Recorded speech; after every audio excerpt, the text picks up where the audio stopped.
Ես կցանկանայի խոսեինք Թուրքիայի դերակատարման մասին, մասնավորապես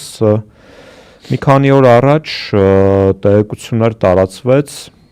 դեռ պատերազմի մեկնարկի առաջին օրը, որ Թուրքիան թարմացրել էր տարածաշրջանում իր անվտանգային քաղաքականության դոկտրինը եւ չի բացառվում, որ անվտանգության, այսպես կոչված անվտանգության պատրվակով Թուրքիան փորձի ուժի գործադրման որոշակի բուֆերային գոտիներ ստեղծել Իրանի տարածքում։ Եթե Թուրքիան մտավ այս կռվի մեջ, բաց, այն ինչ որ հիմա դու ասում ես, այդ բաց կռվի մեջ մտնել, ԱՄՆ-ի կողմից։ Ինժիրնիկին խփել են։ Միջուկային մարտագլխիկներով հրթիռների ամերիկյան ռազմաբազան Թուրքիայի տարածքում հարվածի է ենթարկվել։ Թուրքիան զես կարող է իրականացնել նույն սցենարը, որը որ իրականացնում էր Սիրիայում կամ Իրաքում։ Ոչ, որտեվ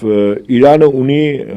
զսպիչ գործոններ, մասնապես բալիստիկ եւ հիպերձայնարարության հրթիռները։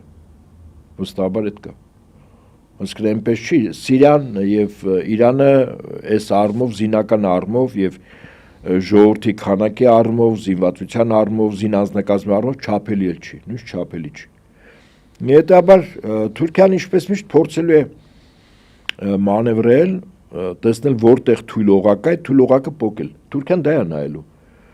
Իրանը իր համար թույլ օղակ կլինի, եթե Իրանում լինի իշխանափոխություն։ Վստահաբար, եթե եղավ տեսականորեն, որ ես բացառնեմ,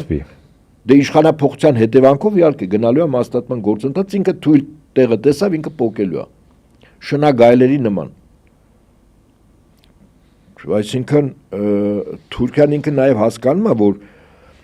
այսօր իսլամ աշխարհը ճիշտ է սկզբից շիա մահմեդական, բայց հիմա սյունի աշխարհն էլ է ոտքի կանգնել։ Հակաամերիկյան, հակաիսրայելական տրամադրությունների մեջ է, ճիշտ է։ Ինչ է կարծում հիմա Էրդողանը, որը հրապարակավ ասում էր Իսրայելի դեմ իր երկրի կողմից վարվող քաղաքականության մասին, բայց տակից ադրբեջանական նավթը միջերկրական ծովի իր նավահանգստից տեղափոխում էր Իսրայել, տալիս էր վաճառում էր թաքուն։ Հիմա հրապարակավ, եթե Թուրքիան անցնի ԱՄՆ-ի կողմը, ես կարծում եմ, որ նույնիսկ կարող է խնդիր առաջանալ Թուրքիայի մասնատման։ Այսինքն Թուրքիայում անջատողական տրամադրությունները լուրջ գեներացիոն, այդ թվում նաև քրդերը ոտքի կանգնեն, որտեվ Իրանը լծակներ ունի, Իրանի ձեռքերը բավական հեռու են հասնում։ Այն ժամանակին իրանական շիա գոտի, որ ստեղծում էր կոնկրետ Սուլեյմանին, այդ գոտին հիմա գոյություն ունի։ Եվ այդ գոտու 1/3 մասը շրջափակել է Թուրքիան, այսինքն եթե այդ գոտին աշխատեց Իրաքի միջոցով, ասենք նույն Իրանի միջոցով,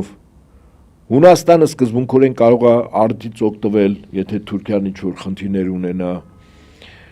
եւ կարծում եմ, որ Թուրքիան, ասում եմ, ինքը սպասելու է այդ զոհը ինքը արդեն սատկելու վրա լինի, լեշից ինչ-որ բան փոկելու խնդիրն է, Թուրքիան այսօր դա է անելու, բայց վստահաբար ես ասում եմ, Իրանը նայեք, երեք օրինակ փորձ էր արվում նոր ժամանակավոր գերագույն հոգևոր առաջնորդի նկատմամբ եւս մահափորձ։ Այս ամերիկացիներ թիրախավորվել։ Հա, այսինքն ամերիկացիք չեն հասկանում, եղբայր։